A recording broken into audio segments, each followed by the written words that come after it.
It's gonna be a good one. It's gonna be a good one.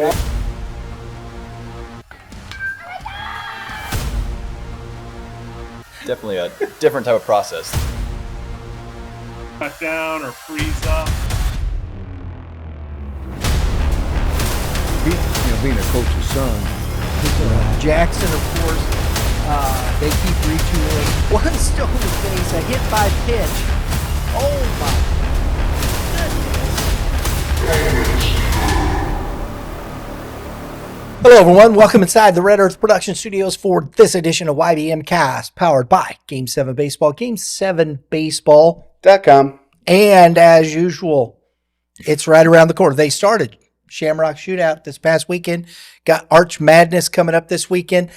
The following weekend, we will be out at the Spring Showdown out at the WAC. So make sure if you are playing in the Spring Showdown with Game 7 Baseball, come by and say hello. We will be there doing all the same things we normally do, having some fun.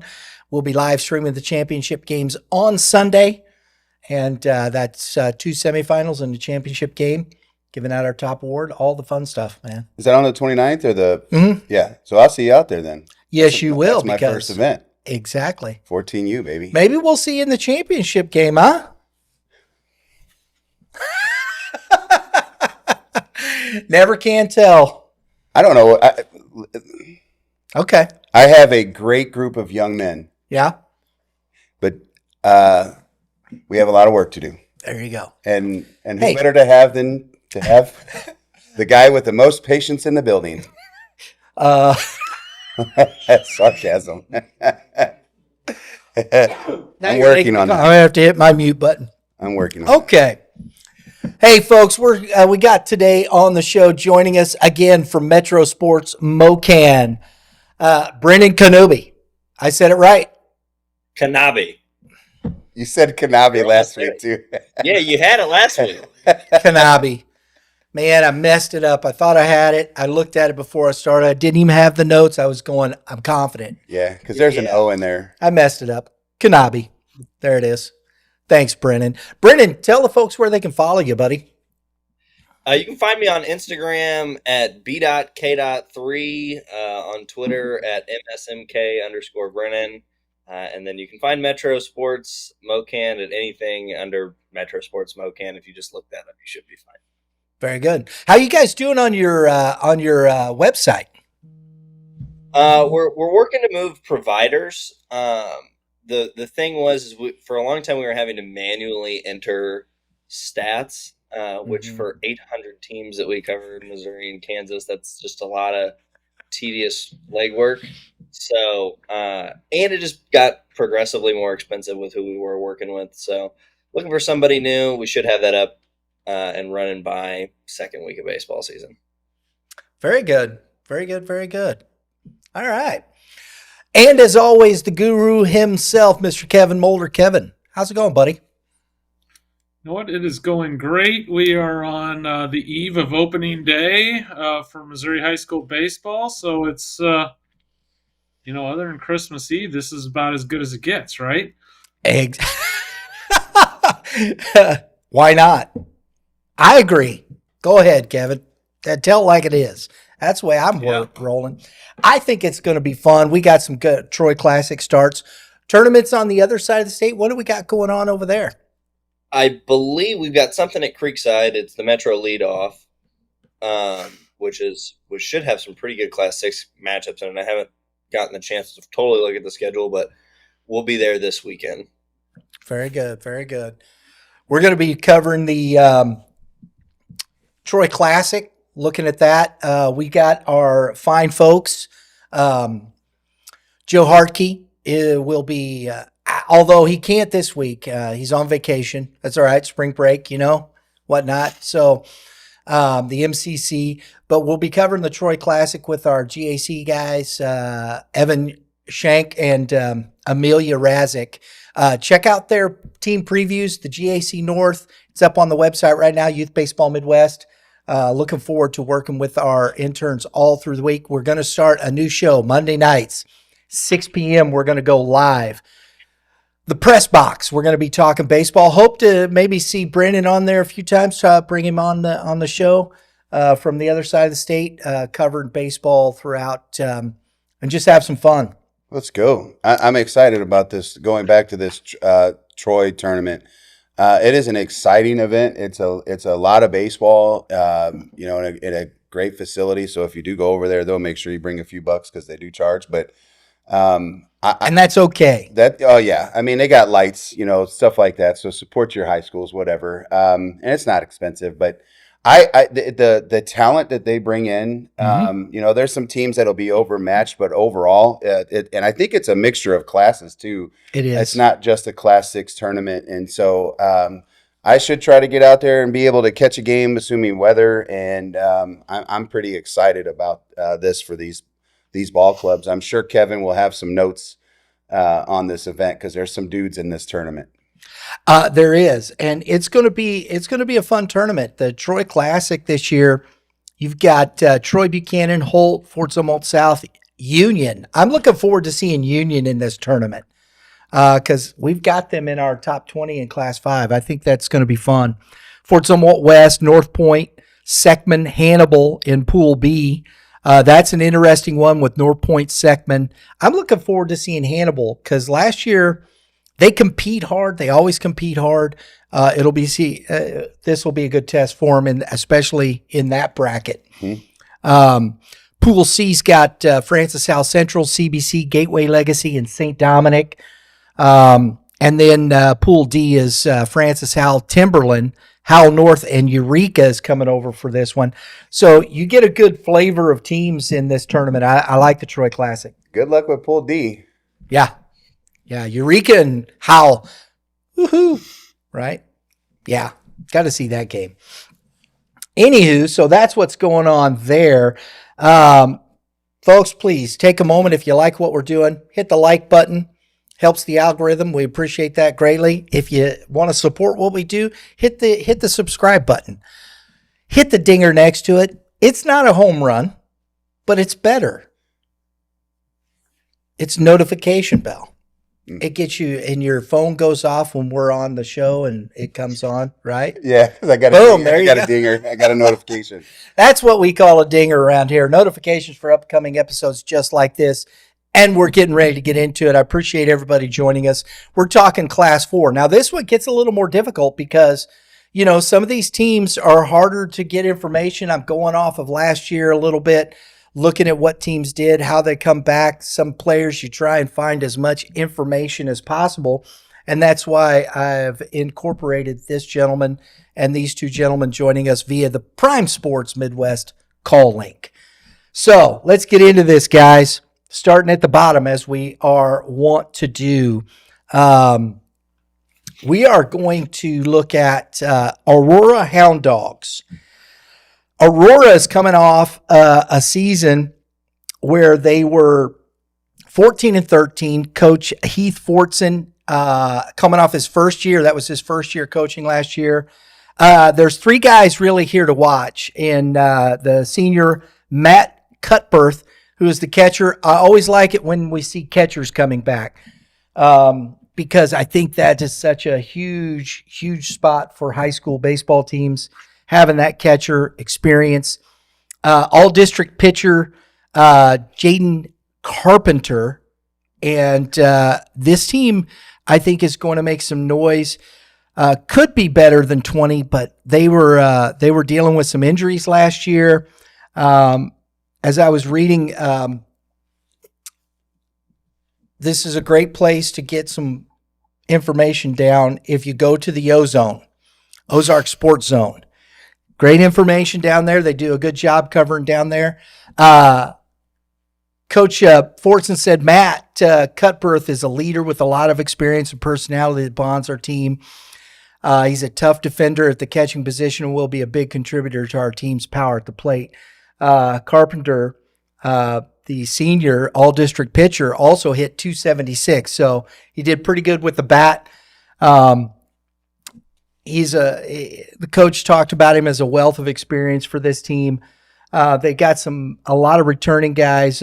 Brady Seitz is coming back. The junior all conference, all district infielder, Max Holland, who hit 320 last season with 13 runs batted in.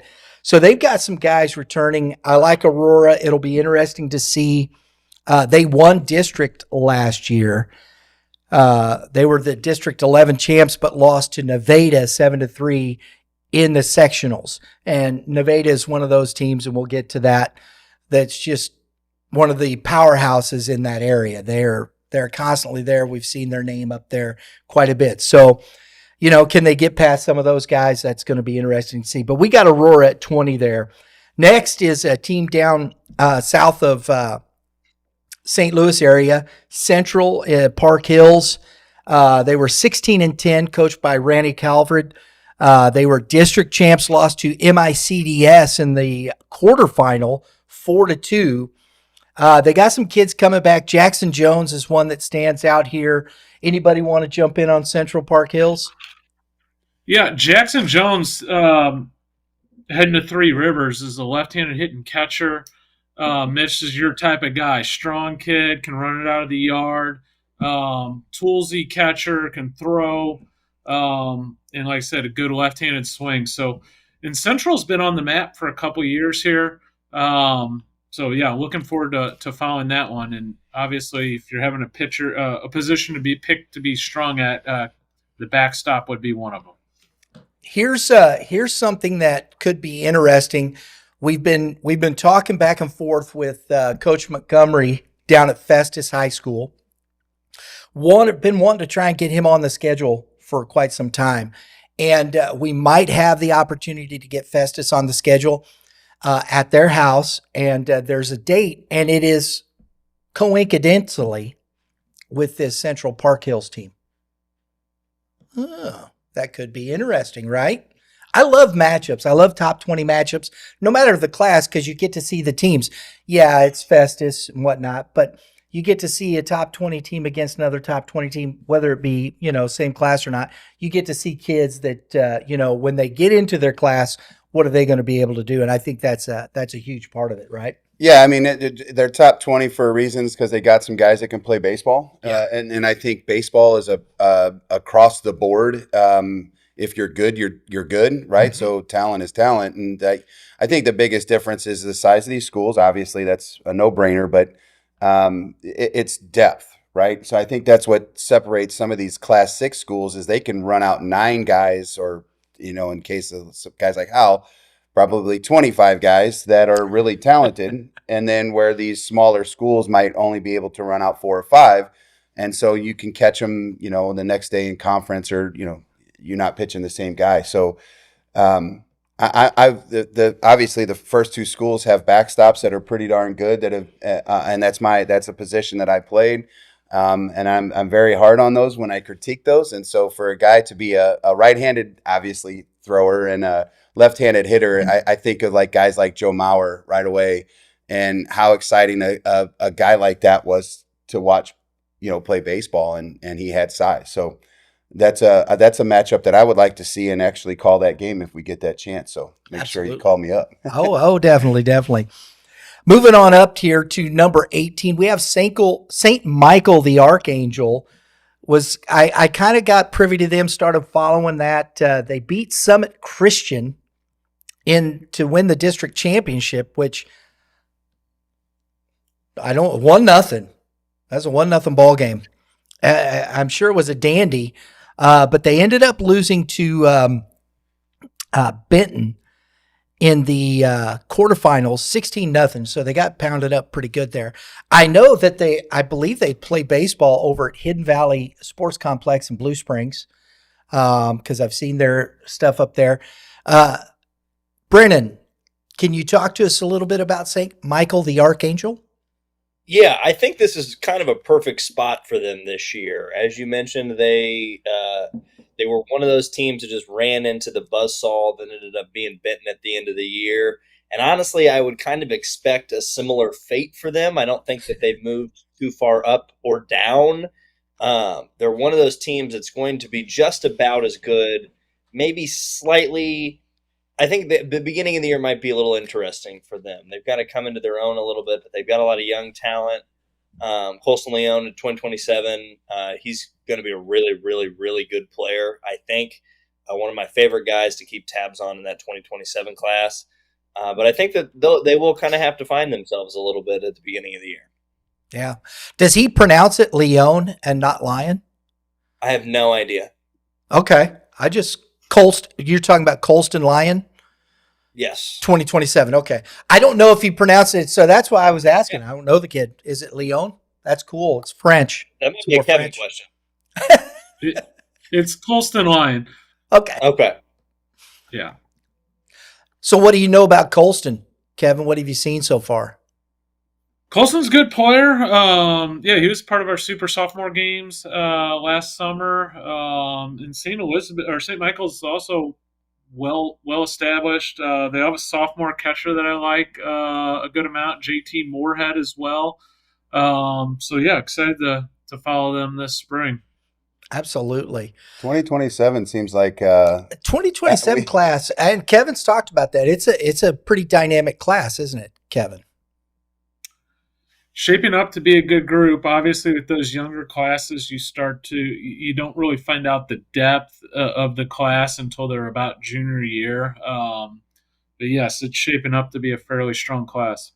I only brought that up just because I thought the group that we had, like the pitching class with like Deverman and Bogenpole and all these guys, I thought that was a very special 2023 class of pitching. And I feel like what I'm hearing from Kevin, at least from the last few shows that we've done, is that this 2027 is like just a really big, well-rounded group. It seems like the backstops are finally getting some love here because we got some young catchers that are some guys. It's just exciting to now watch because now I see myself like, who's a 26, 27 person? And I'm following PBR just a little bit more because I'm interested in how talented some of these sophomore kids are, because this could be the difference on how a class 4 team can compete or class 5, because you're going to see some more of those 2027s in there. And so I'm excited. The smaller the class, the more reliant they're going to have to be on the younger talent, both freshmen and sophomores. At the larger schools, it's not as important. It's still important because you have to supplement your roster with, talent, obviously. But at the smaller schools, we've talked about this, and they're also relying on the 3-sport athlete more often. But you do see those younger guys play a big role with those smaller class schools. Before you get into the next one, can I ask a question? Because I feel like this is a little bit different than class 6 and 5. Playoff system is different. Is that correct? So is this a 4-team district and then a sectional and then 4 or 5? It depends. It's usually 5. Okay. Because usually the 1 seed gets a bye. Most class 4, you have 5 teams. For some, I think there might be 6, because you have 16 districts. Oh wow. Yeah, 16 total districts. So it just depends on, how they fold that in and where that goes to. But it's comprised of 16 districts. Then you win your district, you go to a sectional game, then a quarterfinal, and then that decides the final. So that's what it was like when I was at Rittner. That's how we had to play in the playoff system. So I asked that because I just saw that and I was like, sectionals, I thought they got rid of that. Yeah. The reason class 5 used to be the same way, but what they basically did is they split class 6 and 5, created another class, and now you have just the 8 team districts. Gotcha. And that's the way it works. Thanks for that. You're welcome. Here to help, bro. It's Here information we need. Sullivan at number 17, led by Drake Gower. Coach Ian Winston, 18-10 last year. They were the district champs, lost to MICDS 4-1.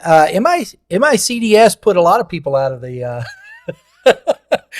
out of the tournament there. So that'll be interesting. But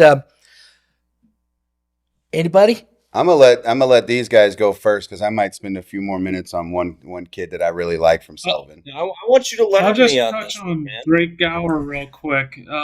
He's one of the top prospects in the state. Physical right-hander, heading to Texas Tech.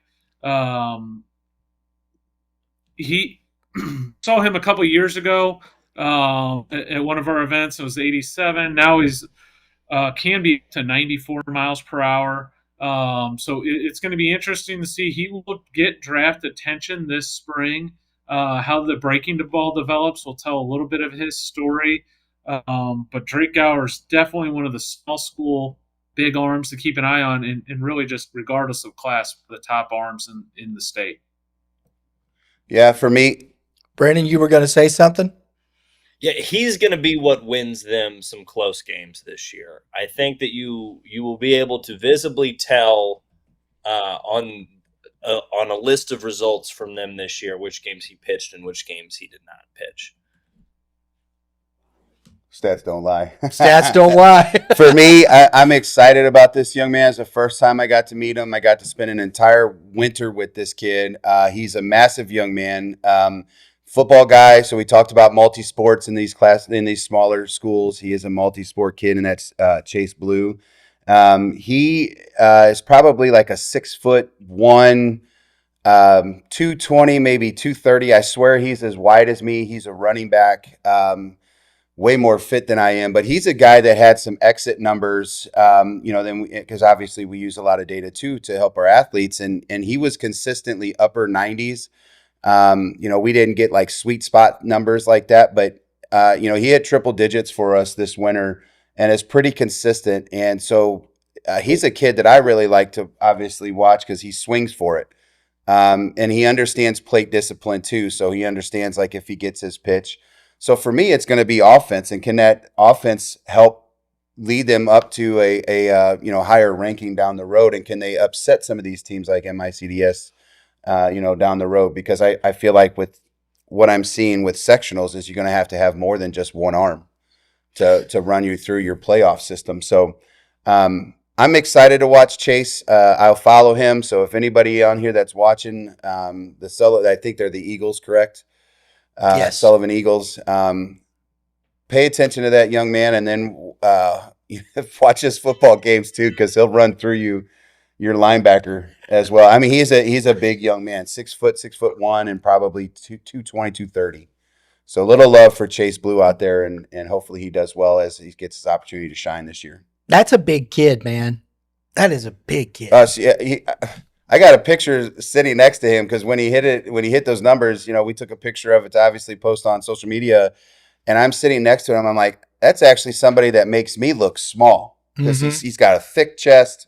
But again, like we talk about it all the time. He's in the weight room. He tries to keep his body in good health, and I'm excited for him because he does work extremely hard, and he's really quiet and humble. And that's maybe the reason why, he might be under the radar for many people, but that's a kid that'll play some sport at the next level if he wants. There you go. So Sullivan, watch out for that. Usually when you got that kind of big arm, especially in Class 4, it can take you a long way, especially if you got a solid supporting cast. And I've seen Sullivan play over the past few years. We've had them actually when the GAC Classic was originally when it started at Lindenwood. We did the first year there, and they would bring some other teams in to play GAC teams, and that's where we started, and Sullivan was a team that came in and played, and they were well coached. They played hard. It's one of those programs that, you get a lot of kids. It reminds me of like a Warrenton High School. You got a lot of solid athletes that play multi-sports. They play hard. They compete. And then you put a big arm like that, like Gower on the mound, you got a tough team to play. You really do. Yeah, they're all great kids too. And that's like the same with Warrenton. When we're talking about them with Carter Martin, it's a similar thought process. You just really have a difficult, although Warrenton's a Class 5 school, so that makes it a little bit more difficult in my opinion. But next, we're moving up to Fredericktown. 15-8 last year. Head coach Steve Williams. They were the district champs in District 1. They lost to Central Park Hills 7-3 in the sectional game. I think Fredericktown's going to be back there again. I tried reaching out, sometimes connecting and whatnot, but just in looking at who they have coming back, their roster was on the Misha, so I got a chance to see. They have a lot of juniors that were there as well. Didn't lose a lot of seniors. So that's why I kind of put them in that space. You won a district champ. You got guys that are be back there. I think that area is growing. They have some history. I always look at the history of a program. They have some history of winning. And so that's why I put them there. And we're going to try and learn more about this team. So these are educated guesses. Single digit losses. I mean, it's Right? hard not to put them back in there, especially if they have a bunch of juniors. That's a lot of returning athletes. My guess would be, I don't know much about Fredericktown, so We'll try and get Coach Williams a chat here before too long. So that's where we have at 16, and we're going to move up now into number 15, and a local GAC squad. GAC North, I think, is an up and coming program. New head coach Brennan Sugar. Love his enthusiasm, his energy. You can go and watch the coaches preview we did with Coach Sugar in the GAC previews. They got some guys. They got a lot of talent led by Blake Hallra, the catcher. I think it's going to be really good. Bryce Daniel, Brady Rosenberg, Max Kelch. They have 3 solid pitchers with Titus Fisher. Orchard Farm, I think, is going to be a team, if they can, temper a little, some youth mixing in there, new head coach, everybody coming together the right way. But I think this team is one to watch. Who wants to go? I'm sending it over to Kevin. Oh, first. okay. I probably should have said I that. know this is one of your favorites, Brian. They steamrolled their district last year. I think 32-0 total. So I expect them to be able to navigate their way through district, and then it'll just kind of depend on what happens in sectional. Last year they ran into a strong Lutheran St. Charles team, as we talked about before the show. How can they get over that hump? But I do like them to get through their district, and you named a couple of their good seniors right off the bat, so I think it'll be fun to see if they can take that next step and make a run to the Final Four this year. Yeah, for me, it's going to be, I think it goes back to health again and having some experience with these kids. Titus has been in the program, but I've known Daniels for a long time. Great family there, hardworking kid. Rosenberg's a kid that I've played against because of the age group. Max Kelch is a kid that's been in the building. He actually played with Nicodime a long time ago when they were inside of our facility back in 12 and 13U. So I have a history of these guys, Blake Hauer, all these kids. And so for me, I think it's health. And, they had a big power arm come over from West. He transferred and Cummer, he's there now. Can he throw strikes and can he kind of repeat what he was like a sophomore for Fort Zumwalt West? I know that he didn't play on the varsity team, but he was a mid to upper 80s guy, and he has some back problems. So does health, can they get through that? Because they got some young pitchers that could be great for them. And again, where do people play? Because I think guys are going to be where they're at in their summer team. They're going to be moving for Coach Sugar here to what benefits his team the most. I talked to Titus the other day. He's going to be in the outfield for the group, and he's a great first baseman. But they got a guy that can play there. He's needed in the outfield. So where are you going to be comfortable? Hey, go play where it gets you on the field, baby.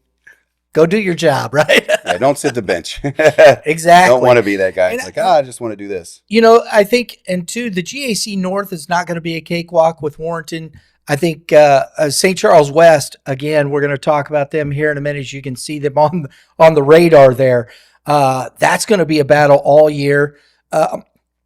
Don't count out St. Charles. They got some decent talent. Who am I missing? Winfield and Holt. Holt, it'll be interesting to see how that translates. It now being in the North. That's always been that school. They've always been up in the upper tiers of schools. So can they come into the North and really surprise some people? So I think there's a lot of questions, on how the GAC North trans out, but I gonna like be some Orchard Farm a spoilers. lot. I like Orchard Farm a lot.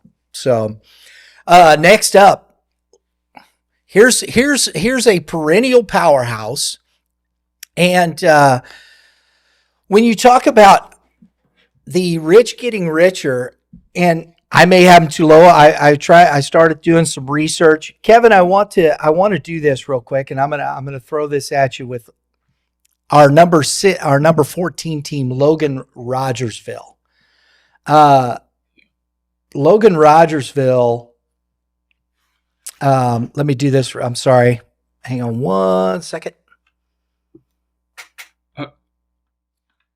I got to get to this. There it is. Okay. Let's see here. Logan Rogersville is just loaded again. Not just at the senior level, junior, whatnot. This team has kids up and down throughout each class and looks to be well suited. Do you think they have a shot at Final Four this year, Kevin? Obviously, this has been one of my top small school teams over the past couple of years. I like the talent, but I think it's very young this year. So I think this is one where you just kind of bookmark this, and it'll be fun to keep an eye on them. If they're going to make that type of run, then it's going to be freshmen and sophomores, playing beyond their years. A couple young guys I really like. Nate Eakins is an upper 80s right-hander with a really good slider in the sophomore class. Jack Sutherland is a freshman that should see immediate time and is one of the stud freshmen in the state. That name should sound familiar. His brother was a star there and now is at Missouri State, Curry Sutherland. They have a junior catcher that I like a lot in Tegan Trent. So I'm certainly not writing them off at all. But I would say they're better suited to make a big run next year, or even possibly the year after. But there's a lot of talent. You certainly can't dismiss them, and they're going to be a fun team to follow through this spring. Brennan, your thoughts? Yeah, I totally agree. I think this could be one of those years where you see them lose some games where in previous years you kind of would scratch your head a little bit. I think they might have some of the freshman blues a little bit. But Braden Kent, I mean, we're talking about guys who are big guys. I mean, he's pushing 200. He was an all-conference defensive end. I believe he plays majority first base for them. And Tegan Trent, one of my more favorite catchers to watch in that 26 class. He hit the ball really well this summer. If he's able to kind of propel himself on the back end of that into this year, they could be another 22, 23 win team, which I think would put them a little bit higher than 14 in this, but definitely a good starting point for them. And once again, the rich continue to be rich at this point. That's the truth, man. My goodness. Hopefully they don't draw the same teams that they had in sectionals last year because they lost to Benton. And Brennan talked about it earlier is, you might make that run, but you're going to run into a potential state team. And so how do you get over that hump to get into that Final Four? So it could be very tough for them in playoffs this come playoff bound.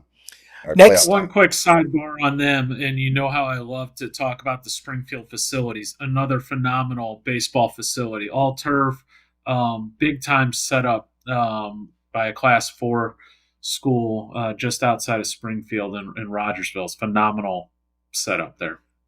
There you go. We got to get down there. Next up, Excelsior Springs, the Tigers. You see this name pop up all the time. We've seen them at the state championships. They won the district last year, I believe. Let me make sure. District 13. They lost to St. Michael the Archangel 2-0. Do they have a better run in them this year, Brendan? I think so. I think this is a team that has very high upside. It'll be interesting. I think that they have a pretty weak conference this year compared to previous years. I think it'll be interesting watching them in the state tournament when they really have to turn it up and they're not able to rely on their upper end arms. Bedford is going to be really good for them this year. I think he's touching. I don't know if he's touching low 90s yet. That'd be a thing that Kevin would probably know a little bit more than I am. But I knew he was sitting kind of 86 to 88 last season. So I mean, he's a guy to watch for them. I think that they're one of the teams in this range in these high teens that definitely got better going into this year. Kevin? Yep, Bedford's one of my favorite arms in this class. An electric arm right now sitting in the upper 80s, but it's, Brennan, it's definitely a projectable arm. It's not going to surprise me at all if someone's out there and he's up to 91 or 2 on a warmer day this spring. But that is an exciting arm. That is a high-level guy. He's going to be at that's a future D1 arm, maybe via JUCO first, maybe not. I don't know, but that is one of the more electric arms in the class for sure. Very good.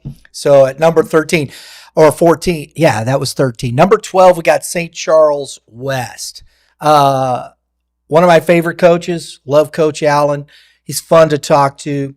I think he gets, when we talk about, and Kevin's talked about this a lot on the show, building a program. And when you're in a Class 4, you definitely got to rely on a program mentality, developing kids, developing players that, they come in from the summer playing this position. Well, hey, buddy, we got to have you here. And he gets kids to buy in. He gets the most out of his kids. They really enjoy playing for him. And I think that's why they have, they had like 4 straight district championships at one point. Josh Newell was there, and he's pitching very well for Lindenwood right now. And right off the get right there, they're 1-2, Brennan Gehring and Adam Kalk are going to be a handful for anybody if you're going to go in there, especially in conference. These guys can pitch. Go ahead, Kevin. Yeah, you know what? It's partly due to proximity. Some of these smaller schools, it's kind of hard to go strictly off their record because you're going to play the teams that are surrounding you, right? So sometimes a team that might not have being in an area with a major population, you might see a pretty good record and run up. It's kind of the opposite with West. They take on all comers. They play a really tough schedule because a lot of the best teams in the state are in that St. Charles area or region. So they take a couple of lumps, but they're also getting battle tested. So don't pay too much attention to their record when you compare them to the other teams in the class. It is one comment I would make about them. But yeah, a lot of talent. Goring's doing it on both sides of the ball with the bat and on the mound. Absolutely. Brennan, you got what do you know about St. Charles West? Anything? Kevin kind of took the point right from my mouth, is that they're going to be again, like you mentioned, they would be, if you just took a 15-mile area, they're maybe the 10th best team in that area. But that's not impressive because the other 9 teams are teams that are going to compete for a state championship every year. So it's like, the 11 and 15, that's kind of one of the numbers on the sheet here that might jump out to you a little bit. Mm-hmm. But if your 15 losses we're just talking about this with the NCAA tournament going on now. It really matters who you lose to and in the fashion that you lose, especially when you get to district play and everybody's 0-0 again. Absolutely. Yeah, Coach Newru's my guy. Coach Allen, I should say. I'm not sure what he wants me to call him. I've had a chance to play with him, so I know he's got a ton of emotion, and so I know that at times that those practices can be pretty intense, especially after certain games. And I feel like at times they played a lot of close games. I know that I've invested my time into them because of Coach Allen. And then some of the kids on that team. And so I think there's going to be some guys stepping up that haven't been on anybody's radar the last couple of years because they haven't maybe had their opportunities or they've matured a little bit more. And Brody Anderson's a left-handed pitcher for that group. That's actually a low to mid 80s kind of guy. He was 83, 84 this winter. He's left-handed. We developed a little two-seamer, and he's throwing a changeup off that. And so he's a guy for me because I have contact with this kid all winter long. He's going to be a guy that I'm like, how is he going to step up this year, at least on the bump? Because that's three guys. Because Adam's not overpowering, but he will get outs, and they do have a good defense. Yes. And there was guys injured last year. Yes. Box didn't hit the way that he did as a sophomore. So how do these guys rebound, this year? Yeah. And 11-15 is not fair. One of the best player spotlights we've done in a really long time. Sitting right here at this, we've got Brennan Gehring, Matt Box, Brady Kilker, and Adam Kalk on the show. Make sure that's tonight, right? Yeah, that's tonight at 7:00. You'll see us. We're at 3 Central Time here. 7:00 tonight. Turn it on. Watch these guys. Matt Box. I love all four of those guys. They're just fun to talk to. That's part of my job I really enjoy, actually. If you could call it a job, I guess. It's what I do. I really enjoy talking to the players, getting to know these. They're four really talented kids, not just on the baseball field, but as young men. I really enjoy these guys. They're a great conversation. They really are. Kilker so make sure you tune in. Kilker owned it, didn't he? He's a comedian. Matt Box jumped Really? in the middle of it. I was like, because I was waiting. Kilker, yeah, he does what he does, but Matt Box is right in there. I was like, hey, go for it, kid. Kilker's a big guy, so I know how I feel about my big guys. Oh, so St. Charles Summit Christian here. Brennan, this is a team that came on my radar last year as I started following more Class 4. So I'm just now getting in the middle of this, but this is a team that's got a good history. They were surprised by St. Michael the Archangel last year. Talk to us a little bit about Summit Christian. Yeah, well, this is going to be another year where they're really going to be able to compete. They've got Carter Jeffries, who's committed to Xavier, and Brooks Zumwalt, who's, I believe, a Pitt commit, both in that 2026 class. They were incredibly impressive last year. They just ran into a really, really good team in St. Michael. This year, if I was going to make a pick on a team that I thought could beat somebody in the state playoffs that would be considered an upset, I would probably bank on Summit Christian being one of those teams. Obviously, right now, we don't know exactly what that would run out to, but I think that there's a potential Summit Christian-St. Pius matchup in our future that would be one of the better Class 4 Kansas City games in recent memory. Very good. Kevin. Yeah, this is one of the more talented teams. If we're just looking at a collection of who's going to move guys on to collegiate baseball, I would have Summit Christian maybe at the very top of this list. Keelan Zumwalt, Brooks's younger brother, is going to be a name to know. He's a freshman. He might end up being their number one. I do not know that for sure, but this is a super, super talented freshman. He was with us on the Junior Future Games team that won the championship. Lefty that's already in the mid-80s, topping out at 85. He also swings the bat. He considers himself more of a hitter than a pitcher. And I don't necessarily disagree, but that's how talented this young man is. He is our number one player in the freshman class and a top 10 national guy. So that is one to keep an eye on. We highlighted Brooks and Carter already. Tons of catching depth, which is hard enough to have in high school, but especially at a Class 4. Also have Jag Garrison and Ro Rothwell as major contributors there. So a lot of depth, a lot of talent. I would expect this team to compete for a Final Four spot, to be real honest with you. So I may have them a little low, is what you're saying. Time shall It's tell. okay. A lot of it's going to depend on the younger guys. And also the path can be finicky, and you don't know who you're going to run into and what the pitching matchups and whatnot. I don't necessarily dislike the spot, and it's just one that you need to keep a close eye on. Gotcha. All right, let's move it on up here. to number 10, a familiar team here in the Southern Boone Eagles. The Eagles. I thought you did it on purpose. Head coach Brian Ashton coming off a 28-9 season. Lost some seniors, but they still got talent in the cupboard, Kevin, don't they? They do. And Coach Ash, we'll start with him. Only coach in Missouri to ever win 3 state championships at 3 different class levels. A little fun fact there for you. So one of the top coaches in the state. Sophomore Zach DeHaas is one to know. Plus runner, 6'4" runner, which is absolutely burning.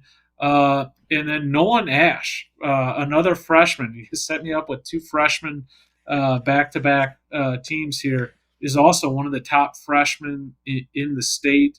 Long, athletic, 3-sport standout, shortstop, right-handed pitcher. So they're going to be young, but I expect them to be highly competitive, and they always play a challenging schedule. Absolutely. Brennan, thoughts? Yeah, I mean, you touched on the young talent. I think that they're a team that has some pretty good leadership as well. Obviously, you talked about, Coach, the Rick Pitino of Missouri high school baseball, it seems. But they've got Braden Beckman. Again, this team is a lot of tall kids. They've got some length to them. This team could probably win a couple basketball games if they needed to. He's a state fair commit. They've got Logan Easley as well. I think he's a Moberly guy, if I remember correctly. I know that they've got 2 of their seniors are more in that JUCO realm. But I think they've got a good mix. They're a team that, again, based on how our playoff system plays out this year, they could be a team that I think is a sectional, maybe quarterfinal kind of group. Played one of the best district finals in recent memory against Father Tolton last year. Went 10 innings. Tolton came out on top 7-6, but man, I was watching that game because, on Game Changer, it was fantastic. That was just a monster of a game. And that's what you get. I mean, you think about Class 4 here, folks, the talent level, Class 4 is just really good. Don't sleep. If you want to watch some good baseball, there's some really, really good baseball being played at Class 4 in this state. There really is. And there's been years, Brian, at the Final Four where I've thought the Class 4 team has been better than the 5 champion. Not every year, but there are years when the Class 4 champion is better, for whatever that's worth. Well, I mean, I just think that speaks to the level of talent that's across the board here. 100%. And I that's what I love about baseball in general. The size of the school, I think, again, it goes back to the depth of the school, when you're talking about like a Class 6 versus a Class 4. But baseball, again, across this globe, it's baseball, right? Mm-hmm. So you either throw hard or you don't. You either run fast or you don't. You can either hit the ball well or you don't. I think there's some IQ things that happen that maybe some lack of talent can help you here because you a great leader or something of that nature. The culture may bring out the best of that athlete. But again, just because you go to a Class 2 school doesn't mean that you can't be a prize in this state, And I think that's what we're seeing is Missouri baseball is, I think the landscape is changing. And I don't know if it's because of shows like YBM. Bless you. Or, what Brennan's doing or what Kevin's doing, but it's bringing light to our country that Missouri baseball is legit. Yeah. And you're seeing it at all levels. Absolutely. I just love being able to hear, like, there's a freshman throwing 88. I swear to you that's what the top velo was when I graduated high school. I mean, I had Steve Collier I played against, and Prater, and these guys had gone on to play professional baseball. Mark Burley. Yeah. They didn't touch 90. Right. I mean, maybe Collier did, but these were guys that were considered the best 2nd round picks, supplemental picks, first rounders. And here we are, it's true. You got guys that are freshmen throwing this and seniors throwing 98. That's insane to me that Missouri is at that level right now. Absolutely. And, here goes into another team at number 9, Knob Noster, the Panthers. If you haven't heard of Knob Noster, you're in good company because I had neither. I became familiar with Knob Noster High School when 2-3 years ago I was calling. I did the play-by-play for the Missouri American Legion 19U state championships that were held at Sedalia. Sedalia had a dynamic baseball team, and at shortstop was a junior going into his junior year that year, Josh Hagel. And Sam Pauley had just was heading to State Fair, was playing for Washington that year, and that Washington team was loaded with Candlebinder. Ow, that hurt. Hit my hand. Sorry. Good. Just a loaded roster. Sam Pauley's playing really good baseball at State Fair, but I knew about Sam Pauley watching him, and it was just dynamic. But then all of a sudden I see this Josh Hagel kid matching Sam Pauley, and I'm like, who is this guy? Where'd he come from? And Josh Hagel is this year is State Fair, playing really good baseball. Knob Noster's been really good. They're going to be there again. Bill Bivens is the head coach. You want to go check out Knob Noster? We have Coach Bill Bivens on a coach's preview. Go check it out. He's talking about his team, what he's got. I think they're going to be right there again, led by Trent Gallagher, Brant Colvin. They got some really good baseball being played at Knob Noster High School. Anybody want to jump in on Knob Noster? Mitch, do you know, this is not for Brennan. This is for Mitch. Do you know where Knob Noster is located? I feel like I've passed this, either going to Lake of the Ozarks or some massive lake. I just would be careful Googling Knob Noster. But I know I've seen it on a sign somewhere, but I'm not sure if it was down 55, 44, or 54. I know Brennan knows, right? Yeah, this is going to be between Columbia and the Warrensburg exit, right off of Highway 70. Oh, I was way off. No, going to Lake of the Ozarks. It would be kind of, if I was coming from Kansas City to the Lake of the Ozarks. Yeah. There's a chance that I would be like, oh, I just passed where Knob Noster is. Yep. Indeed. It's way over there. Yeah, I feel like I've gone to a lake and seen another knob, but I'm such an immature person. Okay. So Knob Noster at number 9. I think that's going to be a really interesting group. Go check out the coach's preview. Really enjoyed talking with Coach Bivens, meeting him. Met him at the coach's clinic there at Lake of the Ozarks, actually. So at number 8, we have the Fulton Hornets. Fulton coming off a district semifinal loss to Lutheran St. Charles. They dealt with some injuries. This team, I think, is going to be back. Gabriel, I know I'm going to mess this up. DeFili? I don't know the way it's spelled. Ethan Milius? I don't know, but that could be. Jacob Lorenzen is the head coach, 16-7. I think they were probably a little disappointed in their finish in districts. Brennan, you got any thoughts on Fulton? They are going to win the state championship. Their coach's wife is my boss at work. Well played.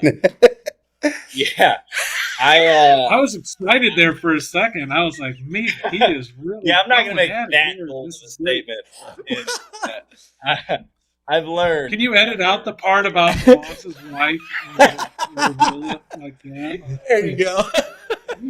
Brent will be like, "Hey, wait, I didn't mean that." Issue a public apology. No, but I do agree that they will be a better team than they were last year. That's I've heard quite a bit about that at work as we've kind of flipped from basketball into baseball. So if you ever want Jacob Lorenzen on the show, we've got an in. We've got Okay. it in. But a good coach. He's a good guy. He's a young guy, pretty young, I guess, for some of the coaches we see in this area. But I don't see a district semifinal loss to Lutheran by 12 runs in their near future. Yeah. Kevin, Ethan thoughts on? Milius is an exciting arm. Arm really works heading to Lindenwood, and they do a good job of picking some under the radar guys up. But Ethan is the kid that 2 years from now someone's going to look up and this guy's throwing 94. But right now, upper 80s arm can scratch a 90. Definite talent, and I would imagine he would be their top arm this year. And if he's not, then I'll stick with Brennan's state prediction. Didn't we see Fulton a couple years ago at the Final Four, though, Kevin? I thought we did, right? I believe so. Yeah. So it's not like this program. They got some history. Next up here at number 7 is the Nevada Tigers, another program that is consistently a winning program. We've seen them at the state tournament quite a bit. Dan Penn, they were 23-6 at the end of last season. And, I want to do this real quick because the Ozone had a nice article on Nevada talking about some of the kids there. And the Tigers graduated 5 seniors last year, but junior Kellen Braden returns as the catcher. Love that. He was this catcher was a unanimous first team Big 8 honors as a utility player, honorable mention, all state honors, 308, 6 doubles, a triple, a home run. So right there, Kellen Braden, when you got a kid coming back who's producing like that behind the plate, that's a great place to start. Don't you think, Kevin? Absolutely. We've talked about that. They're coming off a very strong season with 23-6 mark, and their only problem is who they run into. You got Blair Oaks, and short of that, they had one heck of a season. Senior Caden Klump is also returning, their number 1 starting pitcher. He was first team pitcher in the Big 8 West, a unanimous first team infielder, and the conference player of the year. You talk about pitchers. This kid hit 340, 15 doubles, 2 triples, 2 home runs. He had 37 runs scored, 37 RBIs, and stole 25 bases. So it'll be interesting to follow Caden Klump there at Nevada and see what this kid does this year. I'm looking forward to that. Yeah, when you think about that 23-6, they lost the quarterfinals to Blair Oaks, who was your state champs, just 7-5. If they flip-flop that game, could they have been your state champion last year? That's a real possibility. They're always a very tough team to beat, and I can go back through some of the stuff that I've seen, and they're there. You see that name. So yeah. I feel like they've always been there. Whether it's been football, basketball, or something, I feel like since I was in high school and was reading the newspapers that these guys were always competitive in all their sports that they have. So they're obviously breeding athletes down there that can compete hard. At number 7, 18-8, head coach Mike Kratz, MICDS, the 4th place finisher from district champs, District 3 champs. There you go. They finished 4th. And I'll tell you, Brian Gould is going to be back. It's one of the most impressive kids I've seen. Okay, last year I talked to Brian when we were at the state championships. His arm was in a brace. I watched him throughout that whole time, talking to his teammates, pumping them up, staying engaged. He was coaching. He was there.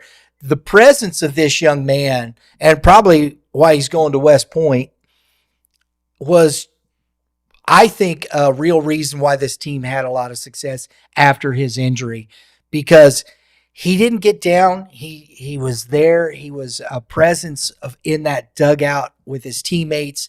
And This is what leadership is about, don't you think, Kevin?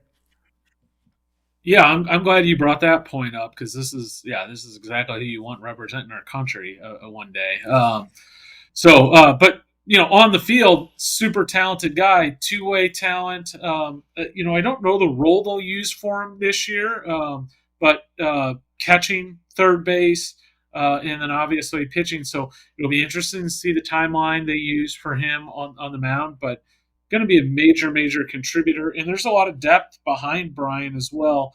Cam Cooper, one of the top athletes in the Class 4. You can do a lot of things: shortstop, center field, physically an impressive talent.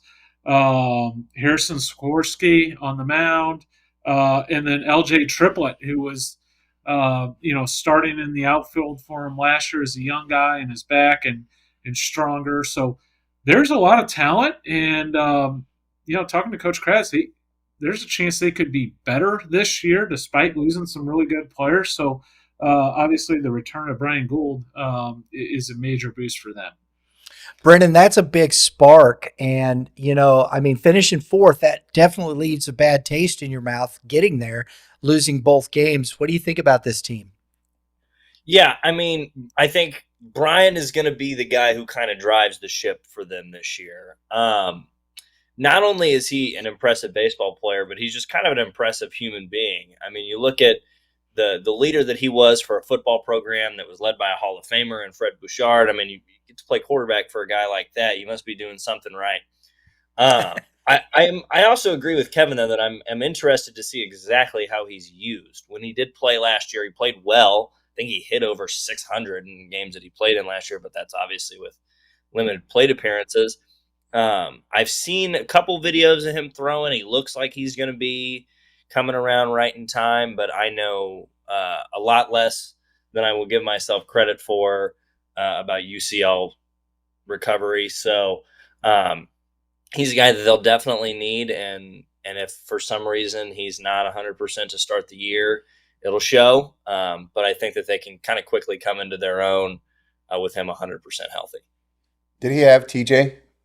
I believe it was. Yeah. Yeah, and I know that they have two different surgeries now, I guess, that they do for arm injuries. One that you can recover a little bit quicker, whatever. I'm actually interested in seeing how he recovered because he said he plays catcher and third base and pitches. That's a lot of throwing, and so I'm interested now. I'm going to obviously follow him because anybody that's going to serve our country, it's hats off to that young man. Yeah, absolutely. So I'm going to follow him just to see that role.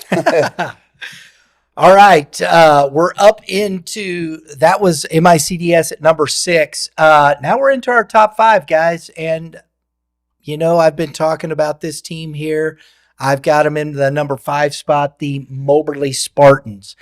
Does anybody else want to throw their hat into the ring here? I told you about how much I knew. I'm glad Brennan has his pick for state champions with Fulton. I know you're taking Moberly. My pick is coming up here soon enough. So I'll let you ride this pony, and I'll take mine here in a couple. I think they're a Final Four team. Whether they can beat the likes of those top 2 teams, top 3 teams, top 4 teams, I'm not quite sure yet. But they definitely have the depth. So we'll talk about them. You can go check out the coach's preview with Brandon Boyer. Brandon Boyer. It was a lot of fun talking to Coach Boyer. This team is bringing back everybody except one senior. And I always think that's impressive. Led by Jackson Engel. I've watched Jackson for the last couple of years. This kid gets it done on the mound. He's going to Moberly Area Community College. Cade Baum, Carson Fletcher, Ashton Hunt, Nolan Samuel, all of these guys. And Ashton Hunt and Nolan Samuel, they're juniors, 2026. These kids, this is always what's interesting to me. They came in as freshmen together. And we got a player spotlight coming up with Jackson Engel too. And one of the things that Jackson said to me, he says, when I came in as a freshman, he said, I think we won like 3 or 5 games. And he said, it just wasn't good enough. And he said he got with his guys, they just started working and it got better and it got better and it got better. you got a group of kids that know what it is to work hard, to work to play at a high level, that play together, play for each other. I think that and the experience and whatnot, that makes a recipe for success. You've got depth. Coach, they were, what is it, 23-7 last year, right? And I asked Coach Boyer, I said, man, you're picking up a lot. He says, they're playing more games this year. And I said, that's pretty tough for Class 4. He says, well, we did that because we wanted to play. We wanted to challenge ourselves and our pitching depth. He says, we're 7-8 deep pitching-wise this year, where out of Class 4 team, you can go 7-8 deep. You're in pretty good shape. So this is why I have Moberly at number 5. When you're talking about that kind of pitching depth, the level of experience, the senior leadership with Jackson Angle, this team could be, hey, given one game, when it's just one game, you don't know. So I got Moberly at number 5. I think that's a very good team. They're coming off a district championship. They got a taste of that, got into the playoffs. I believe they lost Lutheran to St. Charles. Man, there it was, that Lutheran St. Charles team again. That was just weird, man. That's just weird. We see I 3 don't know. losses, and they gave up very little runs in their run to the state Yes. tournament. Yeah. And I think they give up 3 maybe total. Yeah, because they were relying on Brody Short and Andon Hyde. And again, that's what we talk about with Class 4, with the way the tournament. It's why I really enjoy what's happening in Class 5 and 6 with the 2 out of 3. You got to rely on depth. You can't just rely on 1 or 2 guys. Well, that's in Class 4. You can do that still a little bit, and the way those things run. So Yeah, get maybe through your 3, districts. 4 at the most. Yeah, get through your districts, and anything good can happen. You were talking about culture with these guys. Freshmen only having maybe 3-5 wins on the year. I hunt and fish in the state, or in that area of the state, and so that's between Columbia and MoKan on Highway 63. The town is, and I have actually. There's not much to do there, so they have nice facilities. But I was in Walmart. And we Kevin's allergies are flaring up again. yeah, I get it. But we were actually in Walmart because there's nothing to do in that town, really. And I was buying something for hunting and fishing, and I ran into some of the boys who play baseball. And there's one thing that about it is you can walk into anywhere and find the kids who play sports. Right? They're either wearing the way they wear their shorts, or the way that the shoes that they have on turfs. And I see these boys, so of course, naturally, I start asking questions, and there's 5 or 6 kids, shopping or whatever they were doing, and all they could talk about was how they were excited to be together. And I think that goes a long ways, and especially in these tournaments, because you're going to need each other and rely on each other, because somebody's going to have a bad game. You're going to need the next guy to pick you up. Yeah. And so you just talk about that culture. I didn't even think about that when we talked about them, prior to the show starting. That moment, but they're together, and they've done that since their freshman year, as you brought that up earlier. At number 4, 18-10 won. They were the district champs, lost 1-0 in a sectional loss to Benton, which we all know what happened there. St. Pius X head coach Vince, is it Armelio? I believe it would be pronounced. Armelio, yeah. Armelio, okay. And I think this team is going to be right back there again. Brennan, talk to us about, you were talking about X earlier. Give it to us. Yeah, if you want to talk about a team in Kansas City that is a perennial 3-4A contender, it's Pius. They have put the money into the facilities, and it has paid off almost tenfold for them. They have an athletic staff that really supports baseball. Seriously, you have to. I lived in Kansas City for 18 years. I lived within 2 miles of Pius for most of that 18 years. I don't even know how to get to their baseball facility. I have no idea. You could put me in the entrance, and I still would not have any idea where I am. But it's a beautiful facility once you get back around this little loop. But again, the rich are still rich. Ty Earwood, SEMO guy, is going to be good on the mound for them this year. They will be a little bit younger than they were last year. But again, endless truckloads of Italian kids. They will be okay. Pius is going to be okay. I'm never worried. If Pius ever falls out of this top 20 list, ever, like in our lifetimes, we should probably have a celebration for that, because they're that perennially good in their class to where they're always I feel like an 18+ win team. Like I think last year might have actually been one of their more down years in recent memory. Wow. That's some big talk. Kevin, talk to us. Yeah, this will be a threat to win state. They got a ton of pitching depth. Obviously, Ty Yearwood, Head Massimo, the left-hander. Another arm I really like is Henry Bertonson, right-hander with a really live arm, upper 80s arm. Michael Baines is another arm to keep an eye on. So for the size of the school, that amount of pitching depth, and we talked about the different path Class 4 has to take with districts, then a couple sectionals. They have the pitching to do it, and are going to run out a quality arm each time. And yes, they have the pedigree and are always right there. There will be a showdown between them and Benton is the only problem, but one of those will will come out on the right side of things. But that could be a state championship level matchup in a sectional type game come May. Brennan brought up the Italian comment, and the first thing I thought about was like, what are the pregame meals like? And how much food's left over, and are there cannolis involved? No. I'm sure there is. It's funny because if you ever been in an Italian household, you know that there's going to be food galore, and I'm just thinking like, what are their pregame snacks like, and what's in those snacks?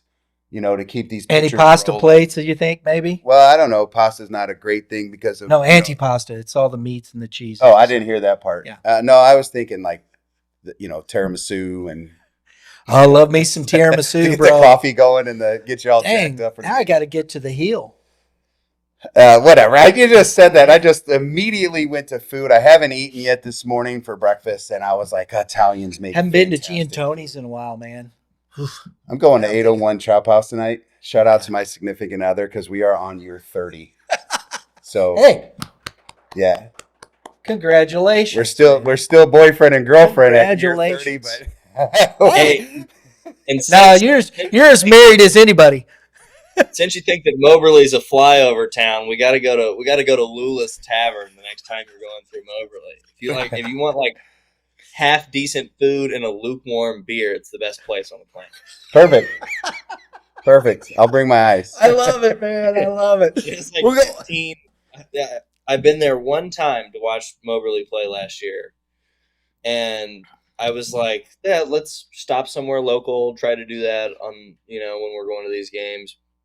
And I looked, it's got like 15 5-star reviews, and that's all the reviews that it has. So I was like, oh, great. I'm not even going to read these reviews. 15 5-star reviews.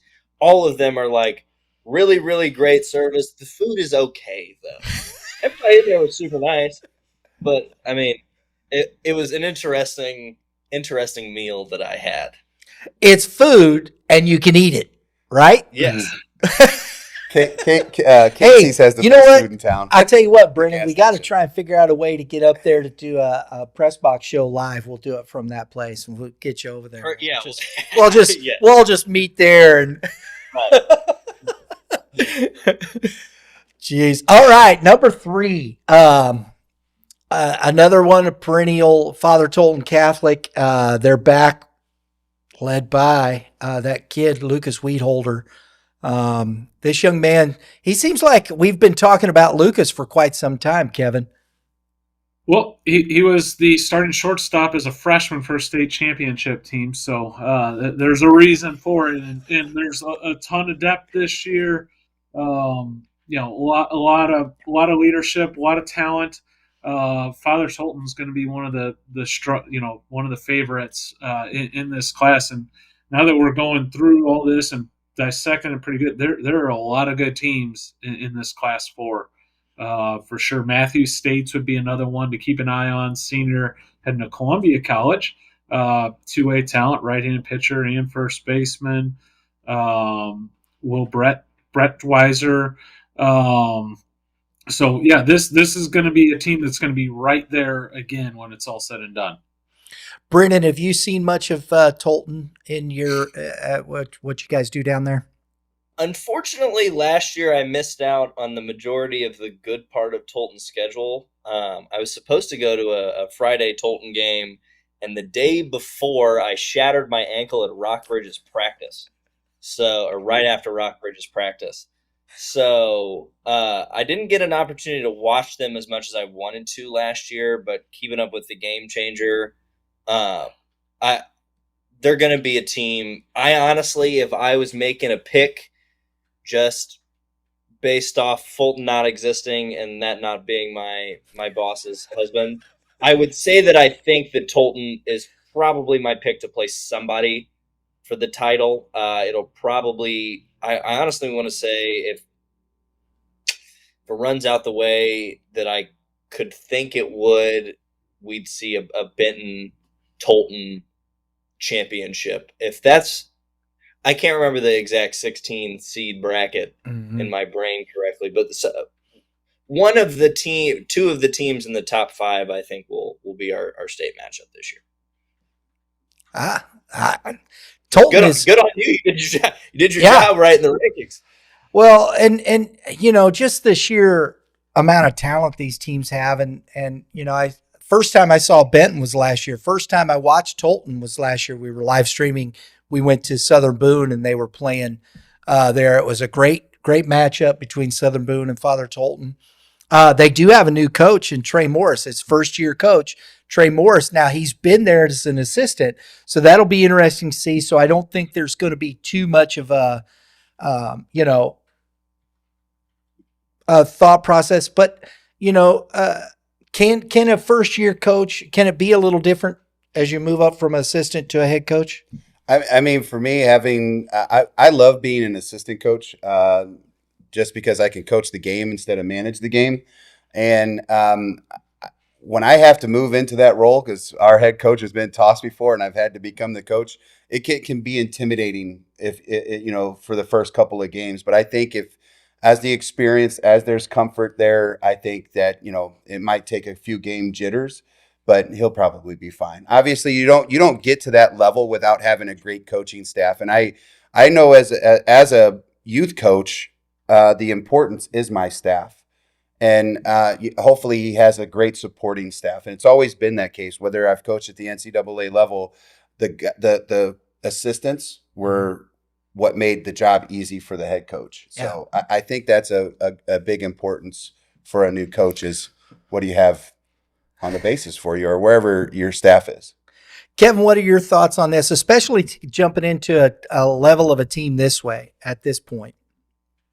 Yeah, no, having the experience of being on the staff, but Mitch is correct. It is a different deal sitting in, or having that responsibility as the head coach. The roles change. Relationship with players changes a little bit. Sometimes you got to be the bad guy as well. So it will be different, but I don't expect that to cause a drop off in the Tolton program. I think they're going to be just fine. And what makes good coaches is good players, and they have them, and they will be just fine. I feel like these are like when you talk about Father Tolton, it's like the men amongst boys kind of feel, just because of their riches that they have, or the talent, and that's just kind of everybody's smiles as they talk about a certain team. You can kind of see it glowing. It's like these are dudes amongst dudes. Well, and to Kevin's point earlier, I think between St. Pius X, those top 4 teams, I think all these teams probably could compete for a Class 5 title. As good as some of the teams are, and we did Class 5, and I love Summit. They're at number 2, and then I'm trying to remember Willard and some of those schools. I think these teams are as deep in that respect and as talented as some of those schools. So, this is these top 4 teams are unbelievable. Then we go to Benton, and you have 32-4 last year. John Coy is the head coach, led by Chris Coy, the senior. They got a 2028 Porter McCarthy. Kevin, talk to us about Porter. Yeah, and since you guys have already made your picks, Benton is going to be my pick for Class 4 champion this year. I'll take them with the 3rd pick. Loaded group here, though. Cooper Schramm, talented right-hander, one of the the top ranked guys in his class, heading to Tennessee. Porter McCarthy and Xander Tiller are 2 young guys to keep an eye on. Super, super talented group. Chris Coy heading to Omaha. And I expect them. They came close last year. I expect them to be extremely strong this year, and they have a little bit of everything. Chris Coy also chips in on the mound as well. He's going to be a positional player in college. But is also a top-level pitcher at the high school level. There's a lot. There's plenty of talent here for them to have a state championship level run in them. Brennan, when I saw these guys walk out last year, and I saw them come out of the dugout, thought I was looking at a Class 6 school. They're that big. They're that deep. They got all those kids on the bench. This is one of those teams, isn't it? Yeah, well, and now they add, not only that, they add, as Kevin mentioned, they add Cooper Schramm, who is a gigantic human being. He's, I would say, at least 6'4", and he has been since he was a freshman. He's a big guy. He was at Belton, if I'm not mistaken, but he takes them from a team that is going to be in the conversation to a team that you have to give them credit for the fact that they are going to be they're going to be in the Final Four. I really don't see which team on that side of the districts would beat them until they get there. Very good. There you go, Kevin. Looks like a pretty solid pick, bro. Now, I will say this, I'm not guaranteed because they still have to get through St. Pius, and it's a 1-game matchup, and you got Pertonson or Ty Yearwood, the left-hander, can put a team into knots for sure. So, it is scary in a single elimination deal. So that will be one heck of a sectional matchup if that comes to fruition. And that's where you get to that. If it's sectional, that's where that 2 out of 3 really comes into play with 2 teams like this. The depth of that. It would be a fun best 2 out of 3 kind of matchup in a playoff. But we're not going to see that this year. So there's Benton at number 2. Sitting at the top is the defending state champs, Blair Oaks. We had a great conversation with head coach Mike D'Amelia, and here comes the plug. Next Wednesday, a week from today, be watching. We have a great matchup. It starts off our season. We're going to be at Blair Oaks, which is in Wardsville, Missouri. I had to look that up on the map because I had no idea where it was, but I do now. Been there. We're going. St. Francis Borgia is visiting Blair Oaks High School. That's going to start our Missouri Showcase game, and I'm looking forward to this matchup and Blair Oaks. I really loved the attitude of Coach D'Amelia here, Mitch. When we were talking to him, he says, "We're not defending anything." He says, "We're starting from scratch. We're not the state champs. We got to go out and prove this year that we deserve another shot at being state champions." I love that attitude going into a season like this. Well, it's a new one. So you have to play, an out. You have to win the inning. You have to win the game. And so, I'm sure that's everybody's intentions, right? I mean, you're not on this top 20 no matter where you're at. You're going out to win ball games. Your goal is to win your conference. The goal is to win districts. The goal is to win sectionals, quarterfinals, right, and then finally the state championship. If you go out there and, I'm sure in the back of his head, he's coaching to win again. He's not coaching to lose, but it is a new season. Yep. It's just like anything else that we do. We have World Series champions, you still have to beat your beloved Dodgers, which is going to be hard to do, but I guarantee. Which they already are winning again. Well, I mean, I guarantee the Padres are trying to beat them. And so Absolutely. Dave Roberts isn't coaching his team as a defending World Series champ. He wants to win the World Series again. Yeah. I love that mentality is let's go, let's go do it again. Yeah, absolutely. I love that. Brennan, big energy. Blair Oaks, this is one of those teams. It's funny because Coach D'Amelia, and this is one of the championships that Coach Brian Ash is part of, 2 state titles with Blair Oaks back in, I think it was 06 and 07 or something like that.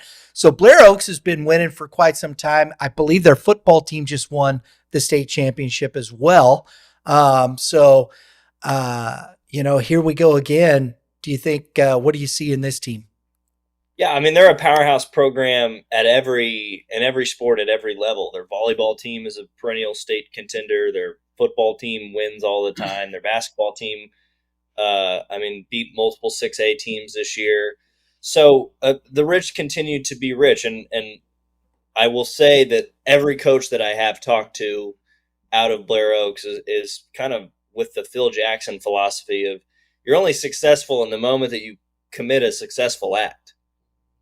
So, I mean, these guys, they're ready to retool. I don't know if on talent-wise this year they're going to be the best team in the state, but to be the best, you got to beat the best, and nobody has proven yet that they can beat them when it comes time to beat them. So, I wouldn't say that if I was a betting man, they would be my outright favorite this year, but they're a team that, at the very minimum, I think their floor is a quarterfinal berth. Very good. Kevin, thoughts? Well, I got a number of thoughts on Blair Oaks, but we highlight Wyatt Lippert, sophomore, Will Lippert's younger brother, who will kind of lead the charge for him both on the mound and at the plate. One thing that makes Blair Oaks extremely difficult is they challenge themselves. Here's one guarantee I will give you about Blair Oaks. They're not going to go undefeated. They're going to put themselves – they play a hellacious slate. They will play the top Class 6 teams. They went through a stretch last year where they played Francis Howell, Willard, Eureka, Rockbridge, Liberty. So they are going to be battle-tested, and I think that serves them extremely well. And if we're breaking down their postseason run last year, they had one game that was, pretty competitive. They basically rolled through the playoffs en route to a state championship game or championship. So they will be battle tested. I don't know if they have quite the same horses that they've had in years past. But yeah, I agree with Brennan here. I think they're going to be very strong. I think they probably don't have the same level of talent as some of the other teams at the top of the list, but you never discount them. And I love the fact that they challenge themselves. They play a great schedule, so they're iron sharpens iron. They're going to be battle tested. When you get to the postseason, they're going to be an extremely tough out with their pedigree and the competition level they have under their belt. Very good. I feel like this is a blue blood situation in NCAA basketball, and it's like I think you can predict the top, who in the top 8 might be a top 4 team or whatever, but it's who is going to avoid the upset. From what everybody is talking about is like who's going to avoid that? Are we going to see another Lutheran St. Charles make a run like they did and ruin some of these folks' dreams? Because it's somebody in the top 10 could be a potential state qualifier. So it's going to be interesting to see how Class 4 kind of unfolds. Absolutely. I want to finish up here. That's our top 20 there, but I'll start with you, Brennan. I know this why I love this part of it. There's some teams that we look at that I think could be. Boonville is always right there. Seneca, Mount Monette, some teams, Salem, that had a good season last year.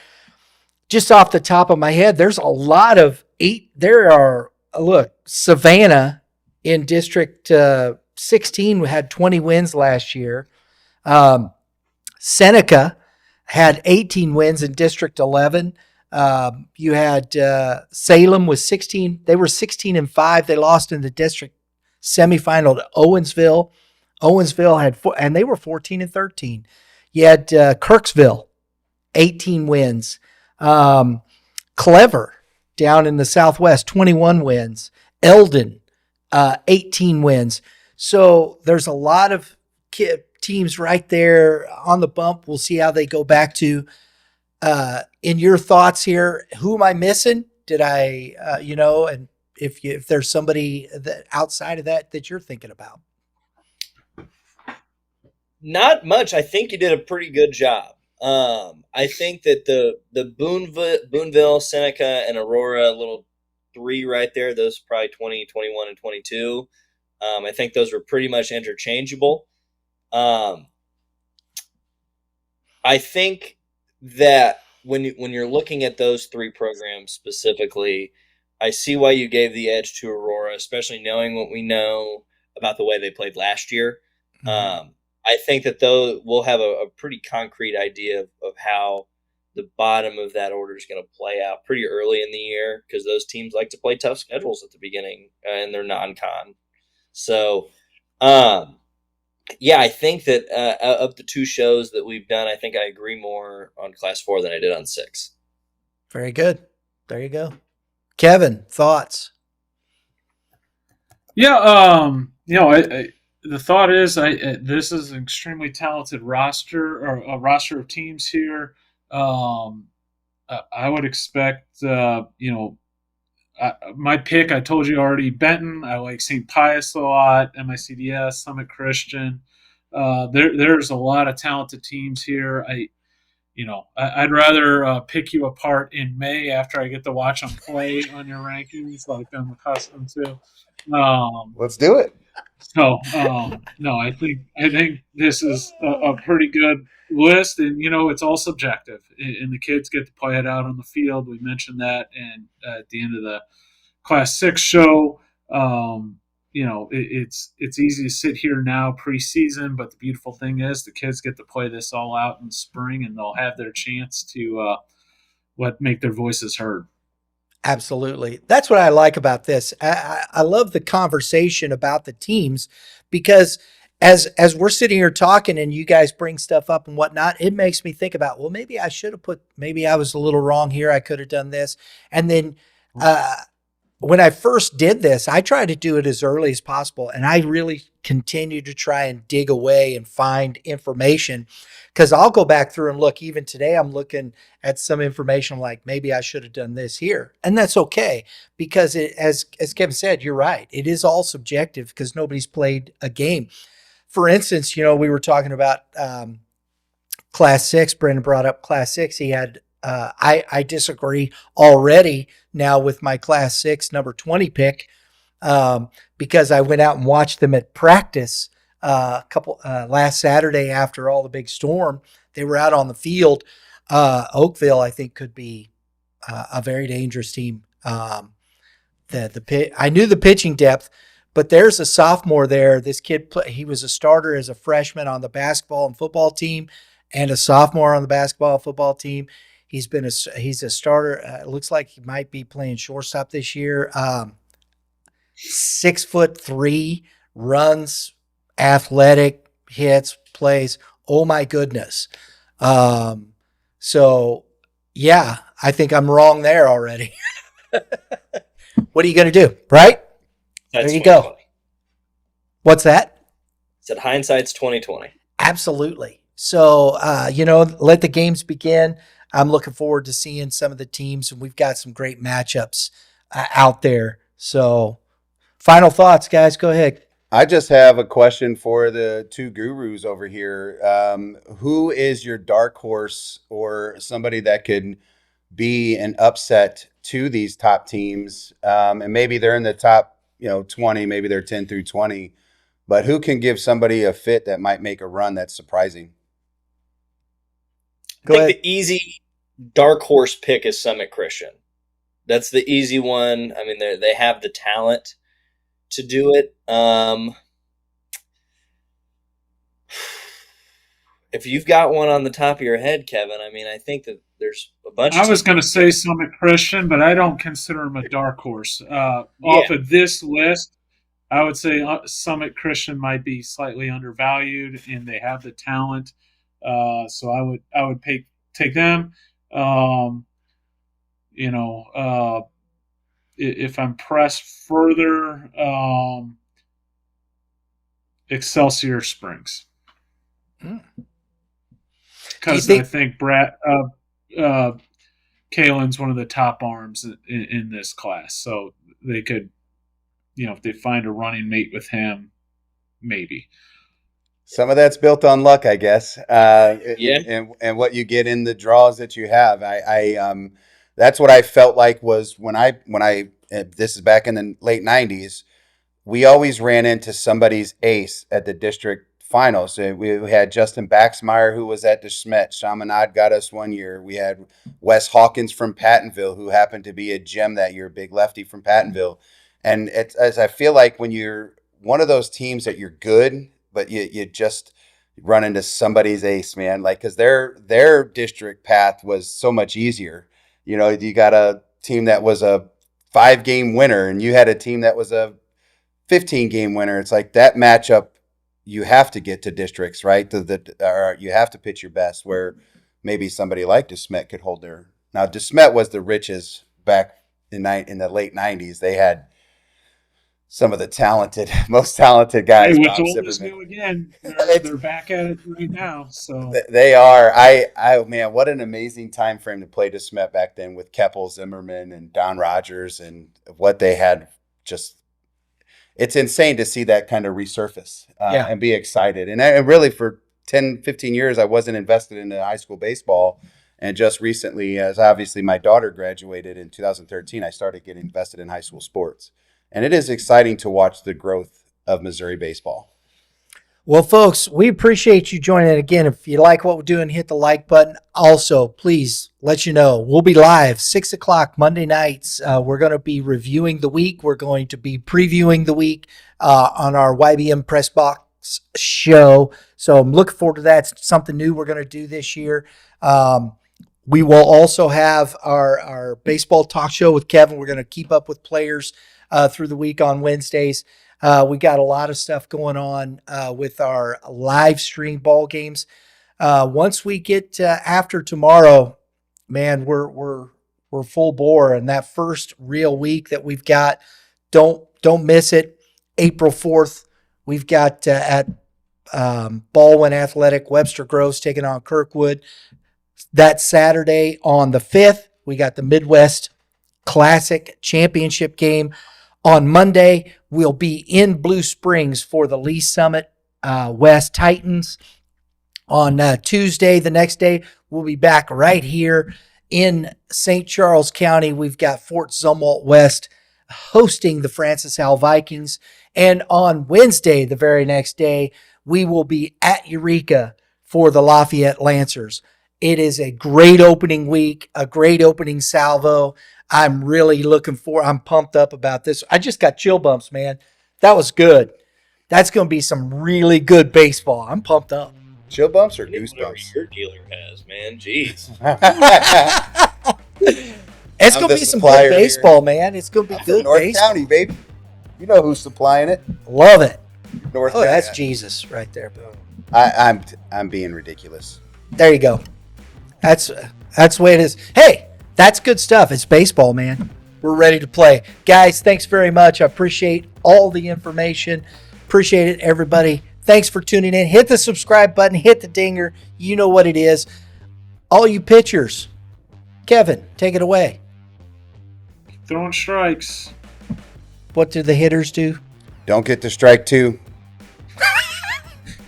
Not in Missouri baseball, I can tell you that. And I got one for my catchers.